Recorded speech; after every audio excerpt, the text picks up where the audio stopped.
David, would you like to get us started? Sure. Hey, Paulo, just your Paulo, why don't you just start kind of an One, opening two, statement? test. We can't hear you, David. Oh, Why not? there you go, because we were on mute. Sorry. Okay, I was gonna say, Pablo, can you just recap what you thought of that one? Yeah, I think it was a wild one. We knew it was going to be, there's going to be a lot of chances both ways. I think first half they controlled a lot of the game. Yeah, and again, we can train how they play, and it's really difficult. Their movement off the ball was really good. Made some adjustments at halftime. The guys, I think, came out in the second half with a different type of mentality, getting pressure on the ball, but also creating some really good opportunities. And I feel like we were unlucky to come away with all 3 points in this game. You scored twice, but it felt like you created a lot of really good chances. One got popped up over the bar, one maybe a little late taking the shot, and the keeper pretty much cut down the angle by then.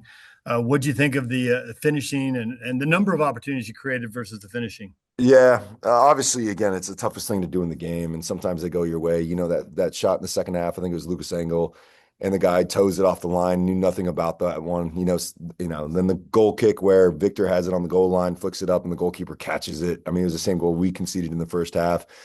You have Morgan's, 1v1 that could have been buried. So again, I think there's a lot of really good opportunities, and a lot of them came in the buildup, but a lot of them came in transition. And I think being a multi-dimensional attacking group, was really important. And then again, I think even though the goals were a little bit soft, one obviously off a set piece, and the other one was, I'd say, two set pieces because we fouled and we were out of position and they countered, so it could be considered that. But I think in the run of play, the guys in the back did a fantastic job of really playing against some dynamic attackers and playing man to man quite a bit so that we can get pressure on the ball. And so just really happy with the collective performance, even though we feel like we could have scored a couple more goals. You have a bye week coming up. Do you think that'll really help guys like Luna and Olatunji who were off for a long time? Yeah, absolutely. I talked to those guys, heading into this game, and I thought both of them were really sharp. I think we'll have training this week and really push those two guys in particular to get up to speed. But again, really proud of the way Serge is performing as well, and Aiden Herzakani as well. I think it's again, in order to have a good team, you got to have players that are competing for positions, and I think both of those young men have done a fantastic job, and now we just got to get the rest of the group up to speed. But just really proud of the collective and the mindset. And after games, we speak to the players, and I oftentimes let them speak, because who wants to hear from me when I wasn't in the trenches? And what they said was, this group feels special, and we believe that we can be a great team in this league. It's taken a lot of hard work, and it's going to take more hard work and belief. But the kind of football we're playing, the way we're playing at home, away from home, is really special, and the onus is on us to really maintain that level. So It looked like you were complaining about their first goal. Maybe they had someone in offside position screening the goalkeeper, is what we were looking at on TV, yeah, trying to figure out. Did you get an explanation on that? zero explanation. Okay. What about either of the VAR calls? One, the referee didn't change his decision either time, which I know is your theory on how these things go. It Right. looked like he could have changed his mind both times, honestly. Right. Yeah, exactly right. Well, fair play to him that he believed in what in his first call. So that's all I can say to that, because this game is, and it just goes to show how whimsical and how much chance is involved in this game, because those moments change games, right? They change it to the good and to the bad, depending on what side you're on. And so obviously it changes games, and it changes momentum, and it changes beliefs, and it changes performances. Um, so, but I think given what happened, I think the guys responded the right way, in particular in the second half. And I was just excited that we scored that second goal. And even before the red card came about, the mindset was to push. We're going to stay man to man on the back, and we're going to go for it. And that's what I love about this group.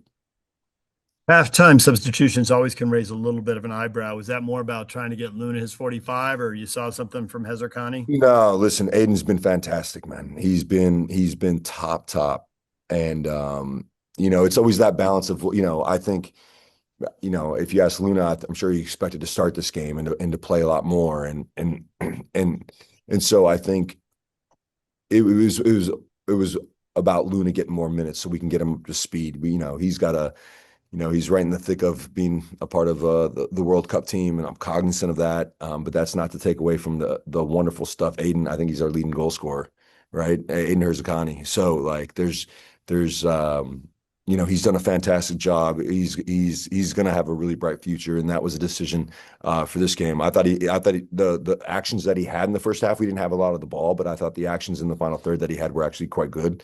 But again, we were defending a lot in the first half, so it had nothing to do with his performance because I thought he had a really good game.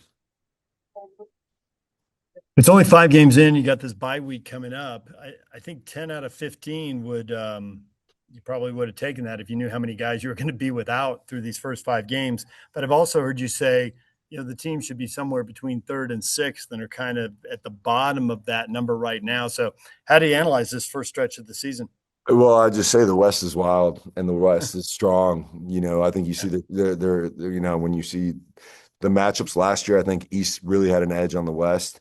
I think this year it's kind of flipped. It's just one of those things. You know, everyone's really you know, picking up their levels in the West, and so I'm just going by what I've seen so far. And so, you know, I don't use those teams to assess our group. I think we're humming along. You know, I think you know, what is it now? 4 games without a defeat. I mean, that's in this league is pretty incredible. It is a feat. I mean, you watch some of these games and you're scratching your head. So I think we're in a great way.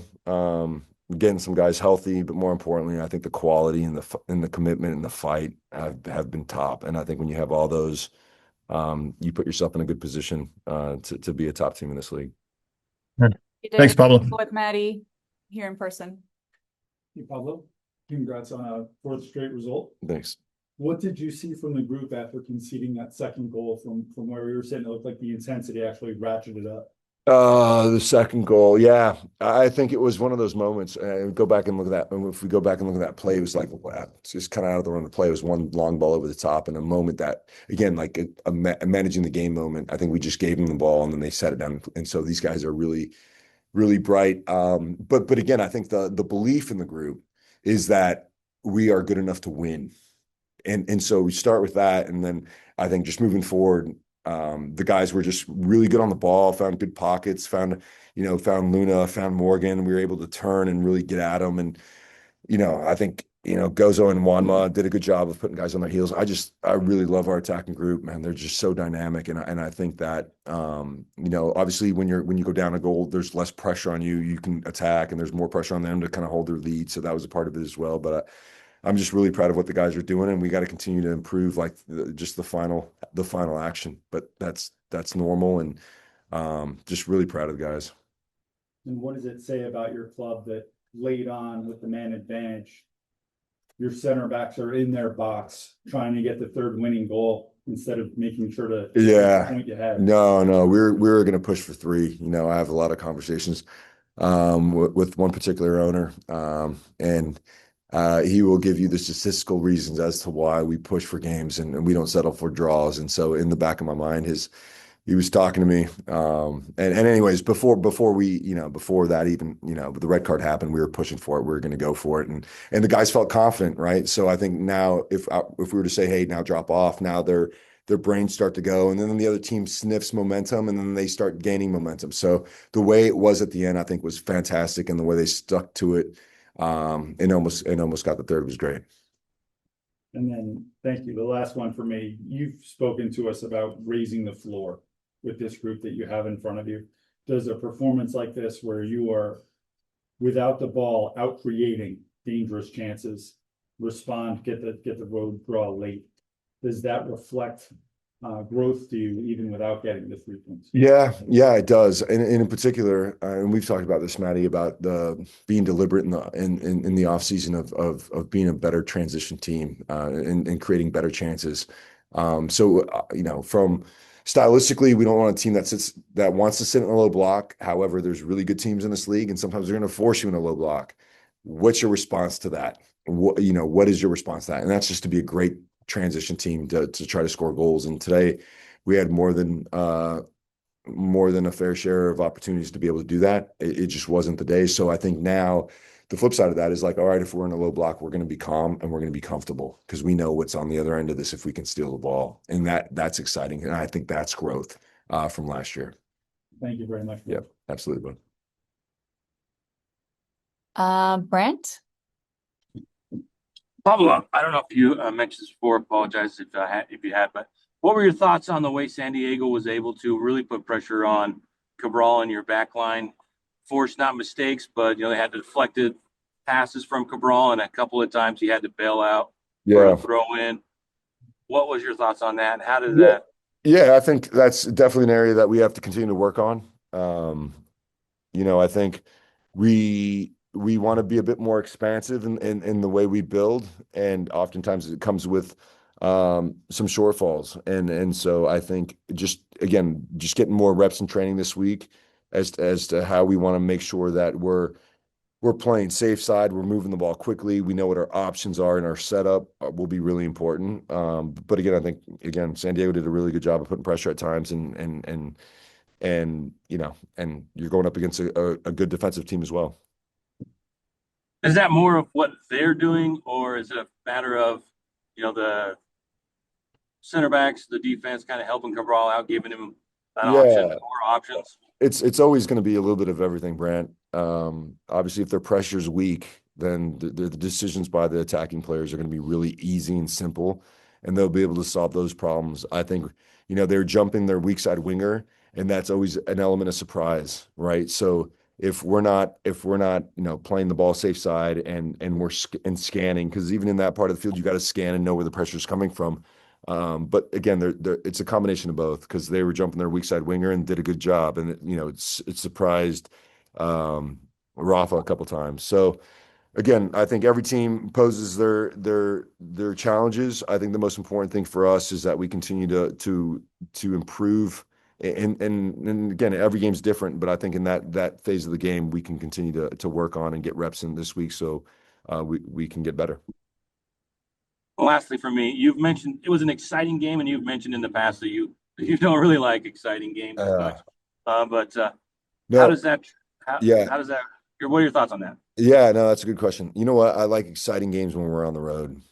I've changed my mind. Exciting games at home are a bit much, because I feel like we should have more control. But if it's exciting on the road, that means we're having a lot of transition actions. Maybe we're sitting a little bit deeper, but we know that we're gonna create some chances on goal. So, like everything else, you continue to evolve your mindset. But exciting games away from home, I think are okay, Brent. All right, thank you. Great point tonight. Thanks, bud. Sean, go ahead. Yeah, Pablo, I just want to ask a couple questions about the two goal scorers. In fact, maybe we can start with Victor because, I mean, this is a guy who's still working his way back into form. He had a really scary injury right before that season opener with that eye injury. But just what can you say about kind of the way he's come back? And it seems like he's throwing himself into everything to get back to be even better than he was last year. Yeah, no, I think, Victor was just now on the verge of gaining full fitness, as he, like you said, endured that eye injury. Again, these guys are awesome. They work so hard to get back, both him and Luna, and Victor's been a beast. I think he's working, he's working tirelessly to get back in form. I think his actions were really good today. His movement off the ball was really good. So I think it just speaks volumes of the character and the commitment. And the weird thing is with this group is, like, I think everyone has said it at some point during the preseason, and now is like, when everyone says, I feel that this is a special team, it starts to kind of create this momentum, and guys that are injured are working extremely hard. Like DeAndre Yedlin is another player who's working extremely hard to get back to full fitness, and so I think there's something about this group where everyone no one wants to miss an opportunity. So just a real big credit to Victor to get himself in this position. And then Serge as well. Obviously, he's on a nice goal scoring streak, or something of a streak for you guys. I think he maybe tried to go for that second one, but I'm going to pretend like he was dumbing the ball for Victor the entire time. I mean, a lot's made about your guys, like your academy and like the way you guys develop from youth. But you seem to have a really a pretty incredible track record of finding talent in the super draft out of college soccer as well. And I think Serge is sort of just another of the latest examples, right? Well, listen, just full disclosure, Sean, our coaching staff, Kurt, Tony, our scouting department spend all their time working with the college draft. So I think it's a real credit to the club and the guys that are in the war room scouting these guys during the season, the decisions. And so, Kurt, Tony leading the charge in that department and our coaches observing and communicating with these guys. I wish I could say that I had more impact on that, but there's some really important people in that factor that spend a lot of time, and I think that's why we're able to grab these, find these gems of players. And I think Sergi's case in point, one of these players that he's a diamond, and he's been awesome for us. Yeah, he definitely has been. Thanks, coach. Yep. Thank you, Sean. We'll be with Victor shortly. Thanks, Pablo. Thank you so much, Pablo. All right. Oh, I was. 20 No, next time or what? next time for sure. Nothing new. Let's get started in the same order. David, would you like to lead us off?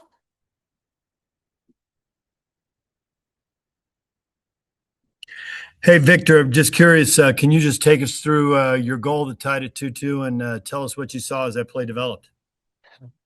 Yeah, the goal I scored was incredible for me because we happened to get a tie from this game, and to score for the team is something that we need and we deserve because we work hard to get to the points we have today. You had two other teammates making runs inside the 6-yard box. Did you know you were unmarked, but did you wonder if the ball was going to get all the way through to you? No, for me, I always if the first and second position is taken, I always want to be free or go to the last post. And when I have the vision of my teammate in front, I just had to go to the third post. I didn't clearly see the ball, but I just know that probably it might come to me. So How do you feel now? You were out for a long time. Do you feel like you're all the way back, or are you still working on your conditioning and timing and getting used to playing again? yeah, for me, I'm fully back, but it depends on what the coach wants and what Real Salt Lake wants. Because for me, I'm always ready, anytime. Are you going to be wearing those goggles for a long time, or are you going to get rid of them as soon as they'll let you? I mean, I'll be wearing it for 2 months, and after then, I think I'll be okay with that. It's just for protection, maybe in case if somebody bring his hand and hit, it's not that I cannot see. I can see properly, just for protection. All right, thank you. Sean? Oh, sorry. Let's go with Sean. Manny next, sorry. Yeah, Victor, I think the rule though is if you score at least 3 goals with those glasses, with those goggles, you have to keep them on though. Are you aware of that? I mean, why not? Why not? If I Why not? Yeah, yeah. exactly. Just you coming back. I mean, it's hard to believe you've only played like 40. It's hard to believe you've only played like 40 something minutes, I think, since your injury. Just do you feel like you're quote unquote back with this team, or do you feel like you still have kind of a lot to give or a lot to go before you can be 100%? For me, I feel with my feeling now, I think I'm 100%, but I cannot force my way through the team because I'm also a football player and I know what the coach wants from me. It's his decision and anything he says, yes. And then last one for me, because coach has brought this up a little bit, but the way this team has been playing, even when you were on the mend, when Diego was on the mend, a bunch of starters were still hurt. Do you feel like there's something special about this team? Like, what's kind of the feeling in the locker room? Because you guys are on a pretty incredible start. Yes, for me, with me off and Diego not in the team, I think the team is fantastically doing well because for me, I don't have bad energy with what they have been playing before I start coming back. I think they are playing incredibly fine, and the dressing room is top. It's top. The way we relate, we communicate. I mean, it's 100% good for the team. Thank you, Sean. Maddie? This is the second week in a row that RSL has come from behind to get a result. When San Diego scored the second goal, how did it feel on the field? Did it feel like you still had the game for it? Or was it a surprise when you guys leveled? No, it was not a surprise because I think from the little time I've been here, RSL, we don't come here to get 1 point. We never go away or home to get 1 point. We want to win. But if this is football, anything can happen. So they have the second goal. We just need to stick together and play. And for me, I always believe any moment, 2 minutes, 3 minutes, I know I want to do something. I believe I will do something, and it happens. Congratulations on the goal, brother. Thank you very much. Okay. That's it. Anyone else? Oh, we got Giles. Yeah, go ahead. Congrats on the goal, Victor. Can you walk us through the process to return to the field mentally after such a really scary injury? I mean, trust me, it's not easy. Preparing from preseason up to the first game of the season, and 2 days before the game, get injured and get the ball to the eye. It's not easy process, but I just believe that I need my healing first before coming to the pitch, because I know there's a lot of game to play. So first is the health, and second is for the team. So I had to do my best and do what the doctor says, So for me to be back to help the team is something that I'm proud of personally, and also for the team. And then walk us through the emotions after scoring a match-saving goal in your second appearance for the season. Just what came through your mind, and how did you feel after that goal got passed? I mean, scoring either the first or second goal is the same feeling, but coming from behind to score the equalizing goal and make the team happy, because I can see from the 2-1 we had was not a good feeling from everyone. So scoring the equalizing goal, I think that instead of getting losing the 3 points, getting to share the points is very good for us, and I believe my goal was good for the team.